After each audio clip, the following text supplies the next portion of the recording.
Okay, so I think we can go ahead and get started. Can everyone hear me? If you're having any issues, just put that in the chat and we'll see what we can do. So my name is Rachel. I am,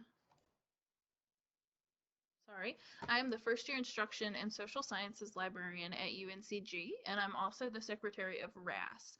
And I'll tell you a little bit about RASS here in a second, but if at any point you have any problems with the audio or want to jump in, this is meant to be more of a discussion format, so you should definitely feel free to chime in, and you can, we want to keep things open. I'm also recording, if that's okay with everyone, just as an FYI, so that we can share this later on with people who weren't able to make it today. So what is RASS? It's the Reference and Adult Services section of NCLA. And as I said, I'm the secretary. This is the description from our NCLA site. So thinking about people who work with adult library patrons. So different types of libraries. For instance, I work in an academic library. Our chair, Susanna. Susanna, you're in a public library, is that right? We have people who work in public libraries, special libraries as well. So all kinds of different interest groups, and basically looking for continuing education and thinking about how we can discuss possible ways to enhance our services. So we're glad you're here today. Um, Let's kind of jump into it. So today we're talking about unique non-book items that you can circulate at your library. And just so you know, I've got a lot of links in these slides, and I'm going to definitely share those with you later on, as well as the recording in this webinar, so that you can kind of investigate on your own if you're particularly interested in something.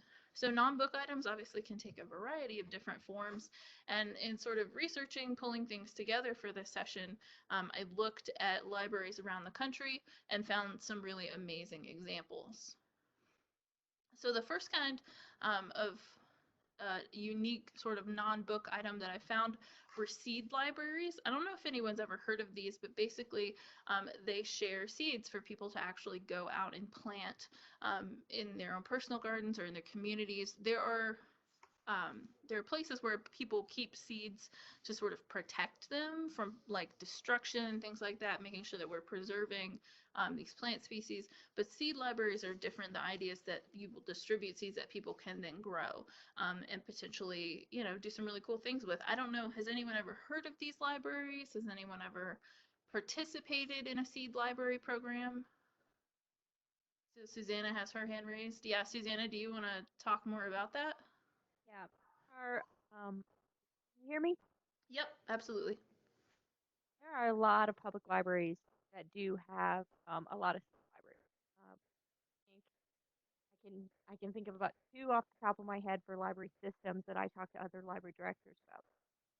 But it's more about sharing the resources to everybody than anything else. And the library is really just a place to store them. We're not asking for seeds back unless you have extra seeds you're not using that you can return. Obviously, it's not like a return and exchange in many cases, but it is very handy. A lot of types of seeds are, nowadays they're genetically modified or genetic. So this is a way to get seeds out there and to encourage gardening for people who wouldn't normally. Yeah, absolutely. So a couple people are saying that they've heard of them. Does anyone else have experience distributing this sort of thing?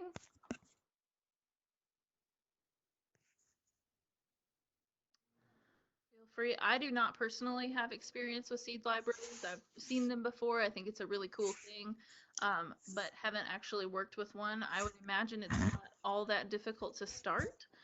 You would maybe also provide potentially some gardening classes. I know that my local, the Greensboro Public Library, some of the branches offer gardening classes. Does anyone here to your libraries do that, or have you been to such a program?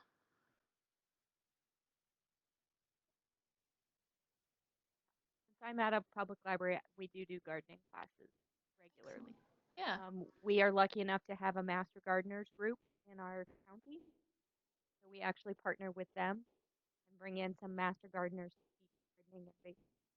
Very cool. I'm One of our having, libraries is attached to a community center.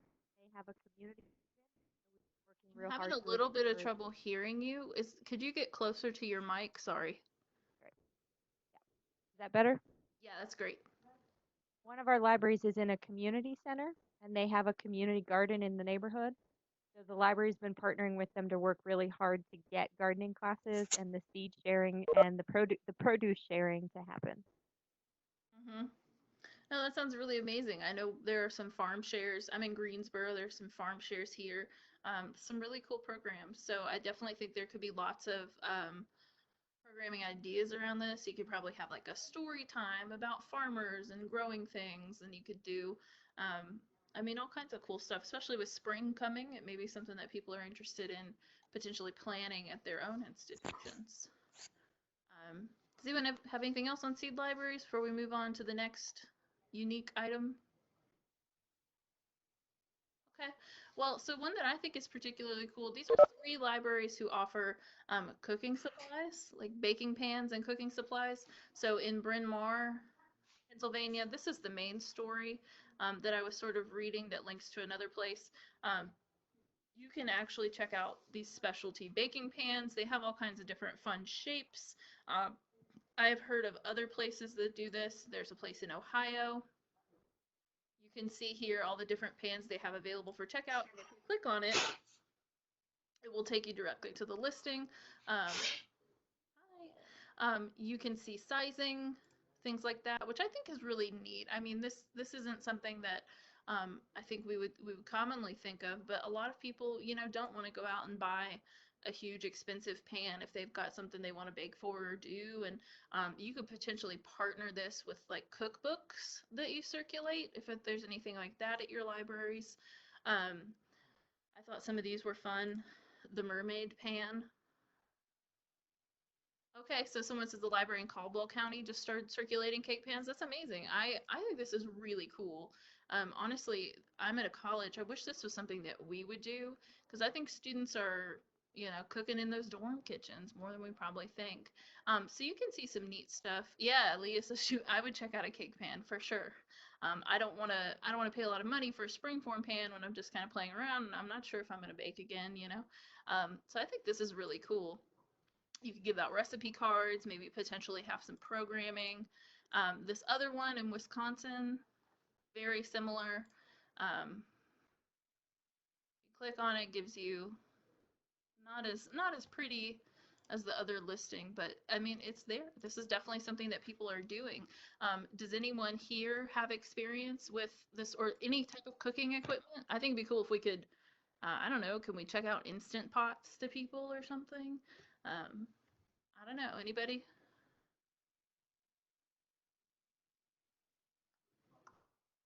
Thoughts on this?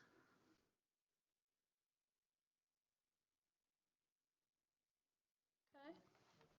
Well, I think this is a cool one. So bikes. This is another one that I think is particularly neat. I know Noah Linstra. I don't know if you're familiar with him. He does a lot of stuff around sort of health in libraries and encouraging people to get moving. I know he was signed up to attend. He may join us later. But this is just sort of one of those kind of neat things I think is great. Encourages people to get out, get moving. This is about a place in I think this is in, yeah, this is in Mansfield, Richland County, so between Columbus and Cleveland. And they have a nice FAQ here where they explain how the program works. That doesn't work right now, but basically it's bike sharing. And I think that's really neat that people do that sort of thing. You could probably also check out, okay, Caldwell is going to circulate bikes this spring. Very cool. Very cool. I think, yeah, you would probably have to do a couple of things in terms of like safety, like telling people, we strongly suggest that you wear a helmet when you're doing this. So Lee is asking, is it different than a broader bike sharing program? I don't know the answer to that. I think probably, yeah, I think it's probably just going to be at this one particular library, but I could see people putting it out to different branches, potentially within the same library system. So maybe you could pick it up at one and return it at another. Susanna's just posted this link. Oh, very cool. Caldwell County. That's amazing. This is really cool. I will put this link in the slides. Hey, Emily Leachman. Um, your liability policy when circulating a bike. Does anyone know about the Caldwell County program? This article is actually by Noah Lenstra, by the way, so that's why I was mentioning him earlier. Safety programs and precautions. So it did mention that. Let me see if I can find it.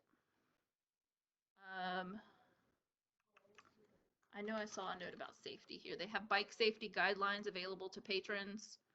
So my thought would be that they would probably just have you sign a waiver or something like that before you use it. For some reason, none of their links work right now. Here's a video. Sorry for the loudness. So apparently this is oh, and this is Noah too.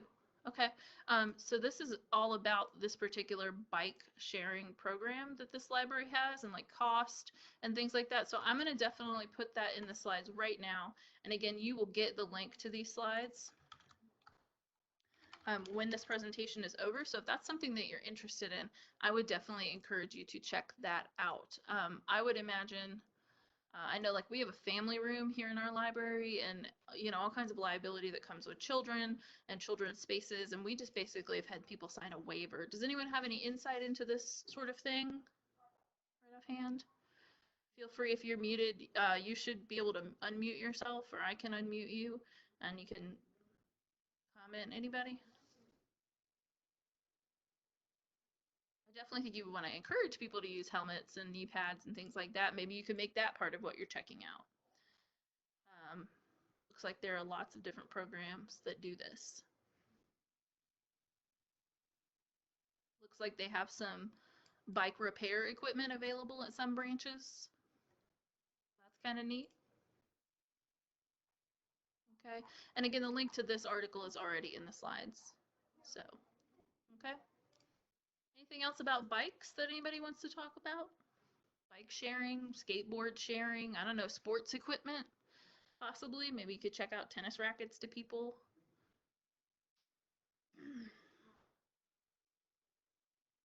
Okay.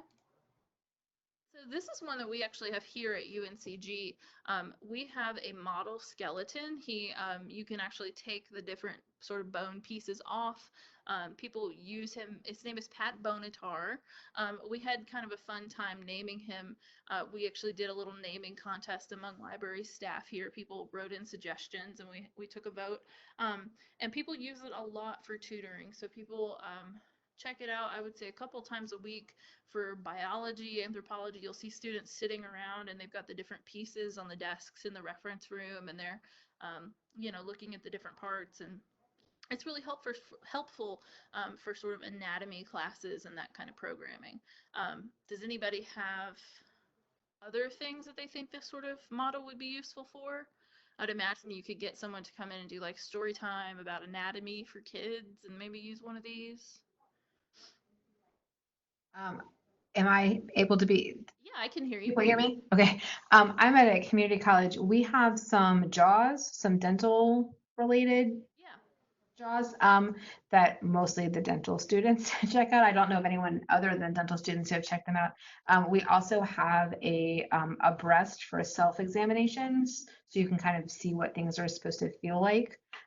So those are the two body part related things that we've got. Neither one checks out super frequently. I'm not at the campus with the JAWS, so I don't know how often they check out, but I know that the breast for self-exams doesn't go out much. Yeah, that's really interesting. I've never heard of anything like that, but that seems like a great sort of public health education kind of tool. Well, it seems like something we should be doing. Like we could even do some kind of like maybe not formal programming around, but I mean at certain times, especially when you think like October and other times, that we should probably be doing something to advertise that we've got, or at least bring out so people can experience. Yeah, absolutely. So William just put in that, I hope I'm saying this right, Lapis Library at ECU has lots of, yeah, Cancer Awareness Month would be great. Lots of anatomical models that people can circulate. I definitely think these are helpful, sort of an educational standpoint. Let's very cool. You can kind of search through these. Click on one, you've got your metadata here, and looks like you just ask at the circulation desk. Very cool. I would imagine that would be pretty popular at a health sciences library. Absolutely. And then here's like policies, 3 hours at a time. You check out 2 models at a time, certain places in the library you can use it. I think that's wise. We were coming up with a system for how people could check out our skeleton, and we actually have people come and leave their ID at the reference desk, their student ID, and sign it out, and then we just hold on to it until they come back. And that's been, you know, mixed success. I think we're looking to formalize it just a little bit more, but we've had, Pat has been popular, definitely. Does anybody else have thoughts on this sort of anatomy sort of model?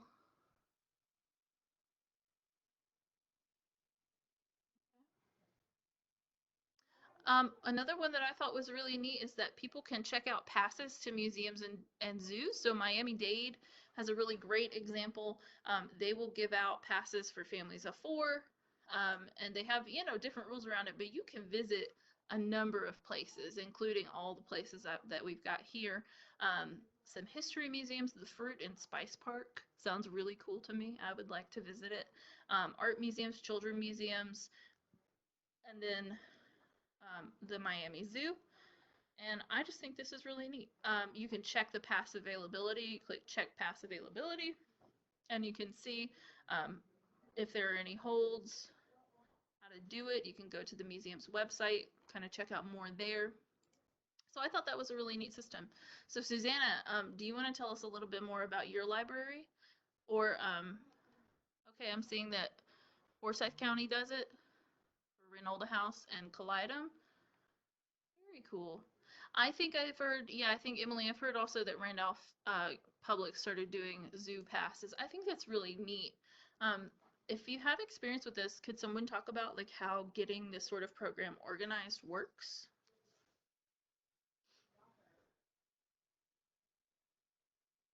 My library has that. I can talk to it. No one else has anything to. Sure. So I'm with the Alamance County Public Libraries. I did share the link there, and Rachel showed it just a page ago. We started this about 3 or 4 years ago with a bunch of trial and error. How does this work? How is it going to work? And there was a lot of error in the beginning, but sort of figured it out. You approach your local organizations pretty much just with an open, is there a good way to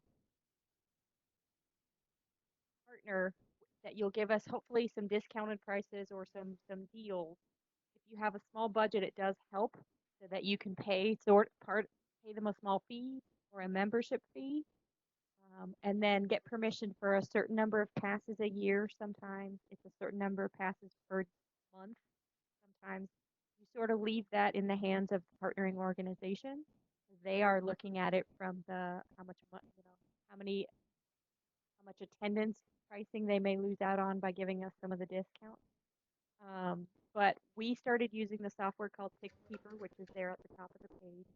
It's a really inexpensive company that you can use to manage the passes, and they're print-on-demand kind of passes.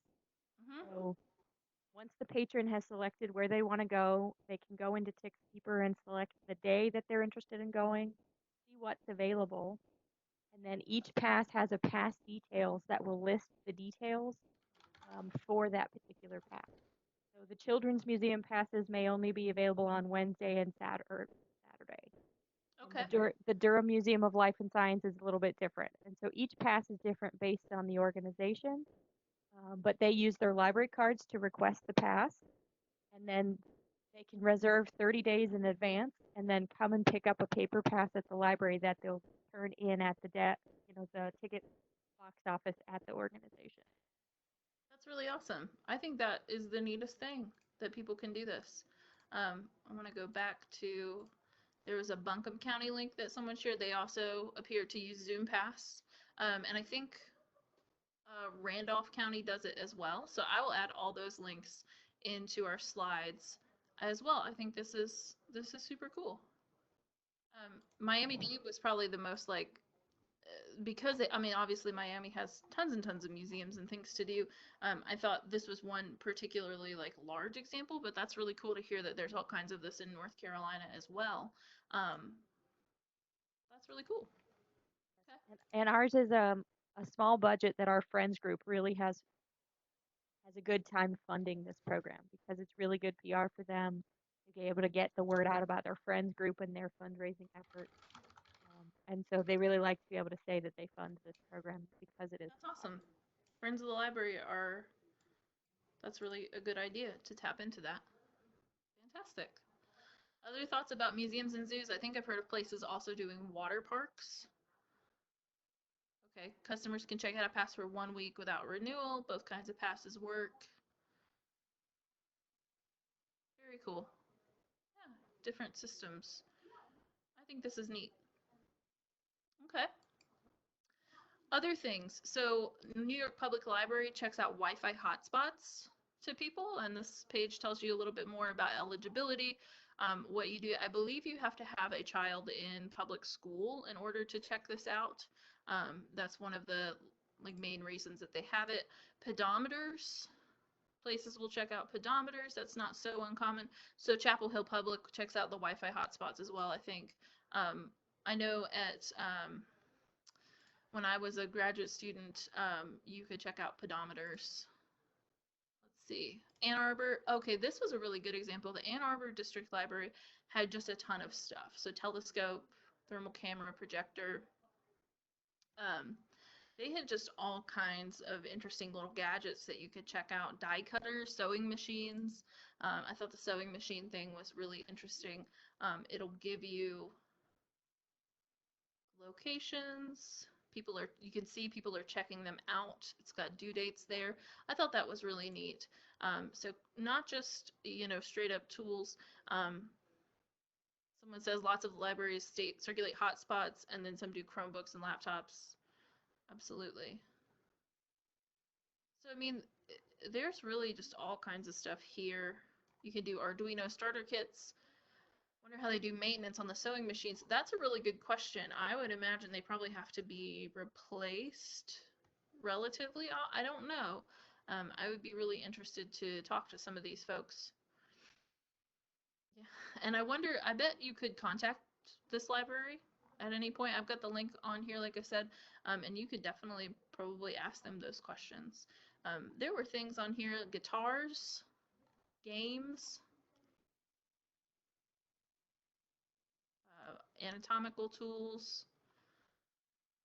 So it's really interesting to see what they have. I would also be interested to know sort of the size of their library system in Ann Arbor, how many people they're serving in their community. That was just a really cool example. Pedometers and Wi-Fi hotspots, Chapel Hill Public, Charlotte Mecklenburg Public. Okay. So definitely some factors to consider when you're looking at starting one of these programs. How will you purchase it? What will be the procedures for checking out? I think that that's probably one of the biggest things. These are often, big ticket items like the Pat Bonatar skeleton. I think costs at least several $100s.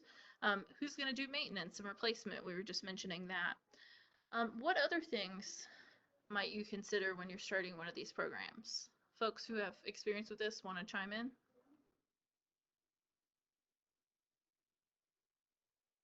I would imagine if you're partnering with local groups, you would need to, make sure that your requests are in line with what they're able to do. If they have any particular procedures when it comes to philanthropy or giving discounts, stuff like that. I know with the zoo setup, cleaning items, yep, cake pans would definitely be something. Storage space would be a big one, I could imagine. At my library, at least, storage is at a premium, and so I'm sure if we tried to start a new program, it would have to be pretty self-contained, or easy to store and put away. So someone's saying at their branch they do circulation, games, and puzzles. And would people donate? Absolutely. Yeah, I would imagine people would be willing to donate supplies and things like that. Might cut down on some of the maintenance cost. Yeah, absolutely. Let's see. Other things that people want to talk about? Other examples? Yeah, what do you do about missing puzzle pieces? I guess you just, you know, make your own. Just complete it without. Recycle the puzzle. Okay. Yeah, I can see that being a big thing. And I think there's all kinds of cool programming that you could do, you know, with the sewing machines. Maybe you could host a sewing circle or a quilting group or something like that. Trying to look back through the with the zoo passes. Maybe you could get a local zoo for people to, you know, they could bring in a couple small animals, things like that. Okay, so someone heard about a library that circulated clothing for people to wear to job interviews. I think I've heard of that as well. That's not a bad idea. It would also be a good chance for organizations to come in and promote what they do. If there's any like job assistance programs, interview preparation programs out there, that would be fantastic. With skeletons, again, you could do all kinds of anatomy items. You could get things. So Taylor says, for things like sewing machines, would user manuals instructions be included? I would think almost certainly yes, that some kind of manual would come with it. It's not totally clear just from looking, but I think that would certainly be a good idea. So Emily's saying, at a community college, had a clothing drive for the purpose of helping people with job interviews, no checkout involved. Definitely seems like a cool thing to do. Bikes you could do. I know, and some people, some libraries have like those stationary bike sort of study sessions. We've got one here. Very cool. The baking plans, cooking supplies, you could obviously do a lot of programming around that. Seed libraries, again, we were talking about that toward the beginning. Here's a Google Doc of examples that I sort of threw together. It has everything that we were talking about today. Other things that people want to talk about? Susanna says we have educational kits. This is very cool to me. So like rocks and minerals, and it's got all kinds of stuff related to that specific topic that people can kind of play with and explore. That's really neat. So like space, architecture, money. I think the counting money one would be really valuable. Music. That's very cool. Emily says they check out boxes of rocks. Excellent. Very cool. Yeah, if you just look up unique library checkout items is what I did the other day.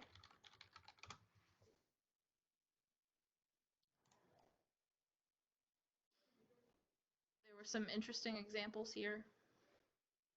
American Girl dolls, apparently. There's an American Girl lending program. So that's cool, and I would imagine it probably comes with a book, so almost like those kits that Susanna mentioned.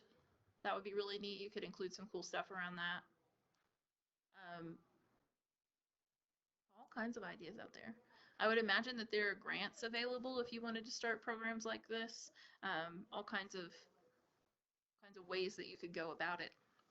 Does anyone have questions? Does anyone have anything that they want to talk about, bring up?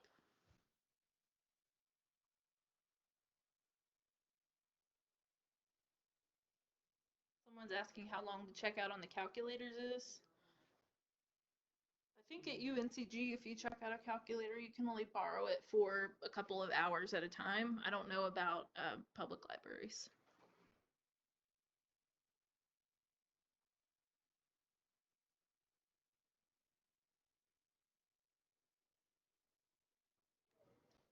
I'll wait another minute or two in case anybody wants to chime in. Okay, someone says until we close, in-house only. Fair enough. Yeah, the big ticket items, I think, the big ticket items would be sort of my biggest concern in terms of procedures, for sure. I think with our family room here that we recently opened, we have just sort of accepted that some items are going to walk off, and we are sort of prepared from a budget standpoint to replace them or get things donated. So I definitely think maintenance and replacement costs are something to be considered. Stuff like this.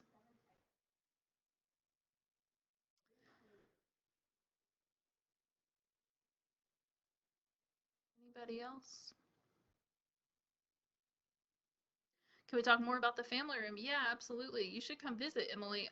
So we recently got this online.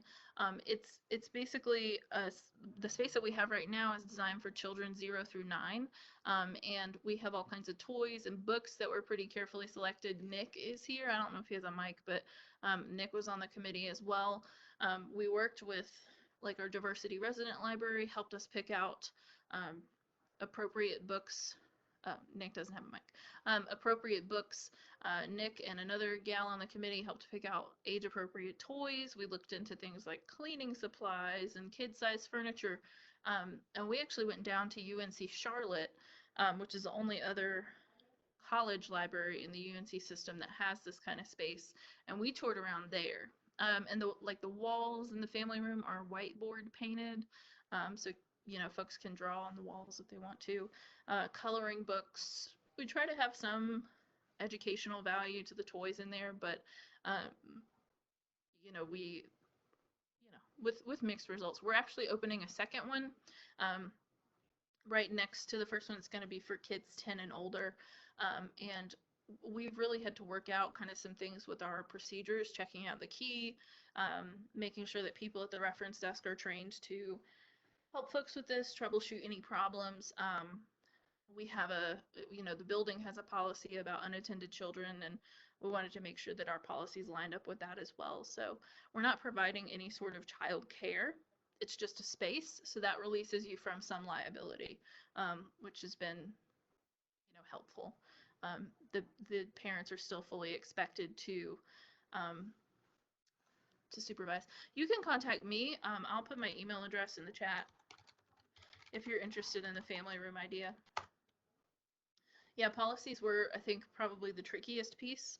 I'm not super policy minded. So the folks who run our access services department and a couple folks up in admin had questions that I hadn't really considered that we've had to troubleshoot. And but I think we're doing pretty well. We actually just met about some expansion ideas. We're going to do a program at homecoming, like a formal open house for people, maybe with a story time, something like that. So academic libraries are very much public in nature, at least ours is, and so we are trying to come up with ways to be more appealing to people who don't fall into the sort of traditional student model.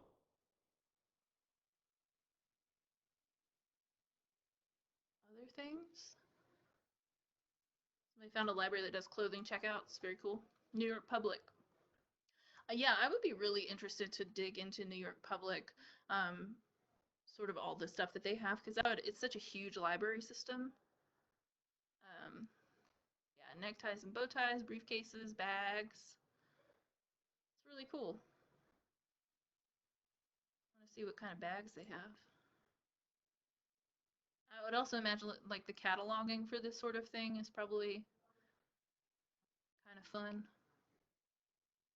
for your technical services folks. Neckties, bow ties. They have, let's see, Public Library Grow Up. That's cool. Yeah. This is really neat. You can donate. And you can specify that fund. Career gear. It's cool. A nonprofit. Yeah, partnering with nonprofits, I would imagine, would be definitely a major plus. Way to kind of boost things. Absolutely. Other things?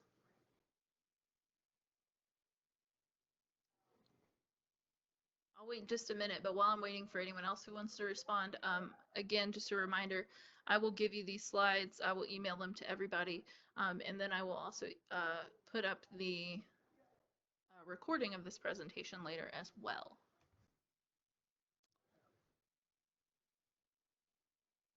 Okay. Well, if there's nothing else, we can stop there and just look for my email soon. And thanks for participating. The next Buzz session is going to be March 18th at 2 p.m. And it will be featured in the NCLA newsletter, as well as on the Facebook page for the Reference and Adult Services section, which I will link in this presentation that you'll get. So definitely check out future sessions, and this has been very cool. I learned a lot. So thank you, everybody.